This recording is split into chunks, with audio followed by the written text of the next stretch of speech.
The suspect in the killing of Marine wife Brittany Kilgore pleads not guilty. We have the details. And 3 more agents have resigned, bringing the number to 6. Some of them may be from San Diego. The investigation continues in an alleged prostitution scandal in Colombia. Plus, a judge sets bail for murder suspect George Zimmerman. Find out what he said to the victim's family in court. It's gorgeous outside, but how's it gonna look this weekend? All of your weekend weather forecasts. News Scene starts right now.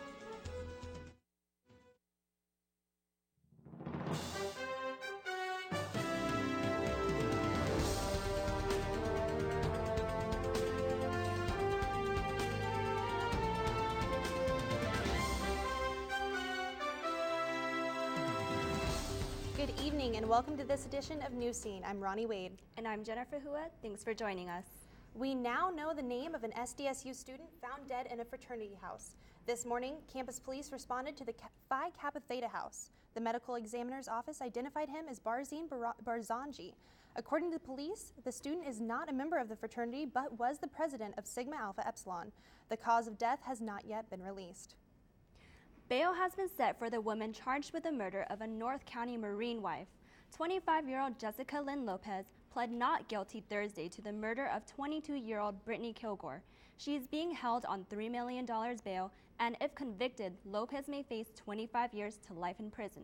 Investigators discovered Kilgore's body in Riverside County on Tuesday, hours after bringing Lopez into custody. Kilgore was reportedly last seen with 45-year-old Camp Pendleton-based Marine Luis Ray Perez. Perez, who authorities still consider a person of interest, is being held on weapons theft charges, but DA Bonnie Dumanis says additional charges may be filed against him in connection with Kilgore's murder. Secret Service agents are supposed to protect and support the President of the United States, but now 11 of them are being accused in threatening American security. Kayla Gomes is here with the story. Kayla? That's right, and the scandal is growing. It happened last week in Colombia when as many as 5 prostitutes were brought back to the Caribe Hotel before President Obama arrived in the country. The scandal broke when one of the women tried to collect payment for sex and 2 of the agents refused to pay. This absolutely violates the most basic rules of being a Secret Service agent. And the oldest trick in the world is to recruit women to entice men to get information from them. So far, no information indicates that the women were spies of any kind. But the damage this scandal has caused to the reputation of the Secret Service and to the United States is irreversible. These guys are men and women who stand next to the President of the United States with a loaded firearm and say, I go before he does. You're not going to get to him. And it's unfortunate that this small group of guys have really tarnished the agency, and I think for a while now this is what's unfortunately going to be associated with our Secret Service name. The scandal is raising questions about the integrity of Secret Service members, whether they can be easily blackmailed or tricked into releasing information about the president and his business. The possibilities are causing some to worry that this isn't the first time agents have acted badly. To assume that 11 people did something on a one-time basis is a little bit questionable. If one person has a failure, a personal failure, that's one thing. But for 11 people to violate the basic security premise tells us that there's a problem larger. President Obama spoke out before leaving Colombia, saying that the accusations are not representative of the United States and that a rigorous investigation is underway. I'll wait until the full investigation is completed before I pass final judgment. As of today, 6 of the 11 agents have lost their jobs, and we're learning now that military members were also involved and that 2 of them are at least from San Diego. So Ronnie and Jennifer, the investigation continues, and I know that we're going to be learning more as time passes. Thank you so much. I really look forward to hearing the updates. Yeah. Thank you. The man accused of shooting and killing Florida teenager Trayvon Martin is being released on bail. This morning, a judge granted George Zimmerman a $150,000 bond. Meantime, in court, Zimmerman apologized to the Martin family for the loss of their son. He says he shot in self-defense because he didn't know if Martin was armed. Zimmerman is charged with second-degree murder. He will be out of jail while he waits for the trial to begin. The shooter of a Carlsbad school in October of 2010 will spend the rest of his life in prison. Today, Brandon O'Rourke was sentenced to 180 years behind bars. The jury found him guilty of opening fire at Kelly Elementary School, where 2 girls were hurt. Jurors also found him to be sane when he committed the crime. And the FBI has a new lead in a 33-year-old case of a missing New York boy. The FBI and New York police are searching a basement they believe may lead them to the remains of Aiton Patz.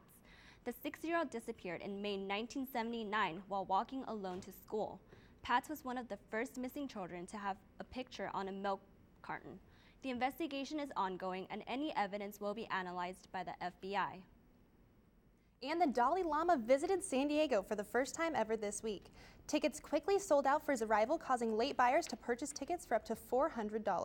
His Holiness stressed the importance of peace and environmentalism, and many San Diegans came out for this once-in-a-lifetime event. You don't meet people that have that kind of compassion, and that I get really excited about thinking about it. I think he has a really great message. There's a lot that you can bring back, and kind of like he said, as an individual, you can make changes as an individual, and that can affect so many people. So I just wanted to kind of bring that home. While at USD, the 76-year-old Tibetan spiritual leader said people everywhere should strive to promote tolerance, nonviolence, and concern for the environment. Although his visit was a short one, he sure made a great impact on San Diego residents. Now that Mitt Romney's chief rival, Rick Santorum, has dropped out of the race, things are looking promising for the Republican candidate. Polls are now showing the candidate as most favorable over the Republican candidates. But that doesn't mean he's a shoo-in just yet. Ron Paul's campaign is going strong, financially raising $10.4 million in his first quarter fundraiser.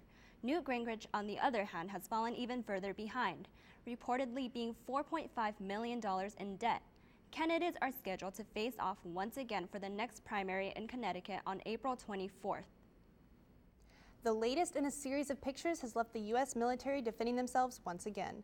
The Los Angeles Times published 2 photos showing U.S. soldiers posing with suicide bombers' body parts. These were just 2 of 18 pictures of soldiers posing with the remains of Afghan corpses. The pictures were given to the newspaper by a former soldier of the U.S. Army. They are believed to have been taken in 2010. An investigation is underway, and President Obama says those responsible will be, quote, held accountable. It's Animal Cruelty Prevention Month nationwide. The Humane Society and SPCA right here in San Diego is determined to end animal abuse once and for all. Ashley Sanchez has the story.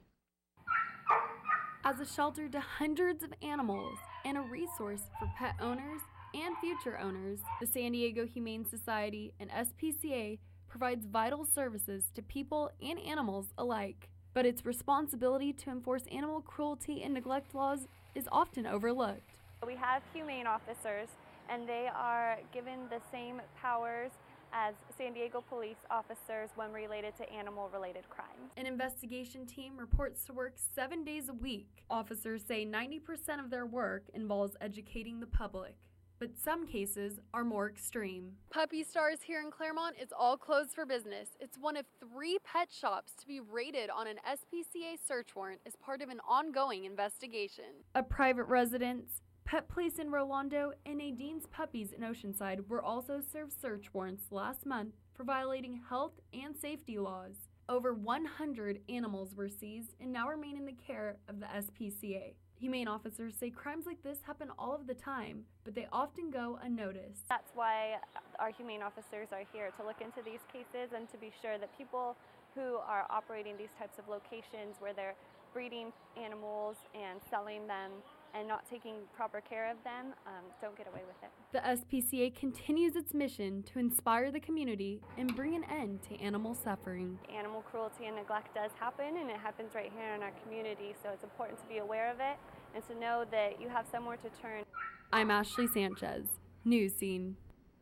Around 15,000 cases of animal cruelty and neglect are reported to the Humane Society each year.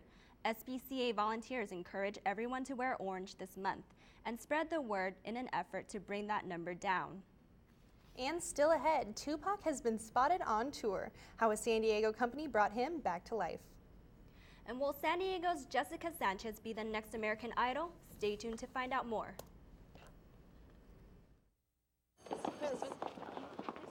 Hey, Sarah.